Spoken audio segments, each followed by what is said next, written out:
ఈరోజు పొద్దున పేపర్లో చూసాం. తెలంగాణలోడట ఒక బీఆర్ఎస్ ఎక్స్ ఎమ్మెల్యే ఇంట్లో చిందు విందు అని ఒక పార్టీ చేసుకున్నారట. ఆ పార్టీలో పోలీస్ రేడ్ అయ్యిందట. ఆ రేడ్ అయితే మన ఆంధ్ర రాష్ట్రానికి చెందిన ఏలూరు ఎంపీ పేరేంటి పుట్టా మహేష్ అట. పుట్టా మహేష్ అనేవాడు కూడా ఆ పార్టీలో డ్రగ్స్ తీసుకుంటున్నాడట. డ్రగ్స్ ని ఆ పార్టీని వీళ్ళు రేడ్ చేసినందుకు వీళ్ళందరూ కలిసి పోలీసుల మీద కాల్పులు కూడా జరిపారట. అయినా సరే పోలీసులు వీళ్ళందరినీ అరెస్ట్ చేసి డ్రగ్ టెస్ట్ చేపిస్తే ఈ పుట్టా మహేష్ అనే ఏలూరు ఎంపీ కొకేన్ పాజిటివ్ గా టెస్ట్ అయిందట. అంటే ఈయన డ్రగ్స్ తీసుకున్నట్టుగా పాజిటివ్ రిజల్ట్ వచ్చింది.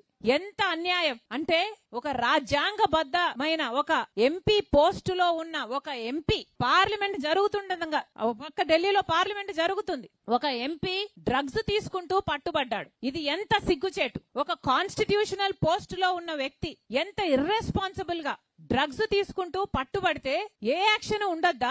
సమాజానికి ఏం మెసేజ్ పంపిస్తున్నాం? మన బిడ్డలకి డ్రగ్స్ తీసుకోండి అని ఇంకా ఎంకరేజ్ చేసినట్టు కాదా? ఏ యాక్షన్ లేకపోతే అసలు ఏలూరు ప్రజలు ఓట్లేసి గెలిపించారే ఎంపీని, మరి వాళ్ళకి ఏం సమాధానం చెప్తాడు?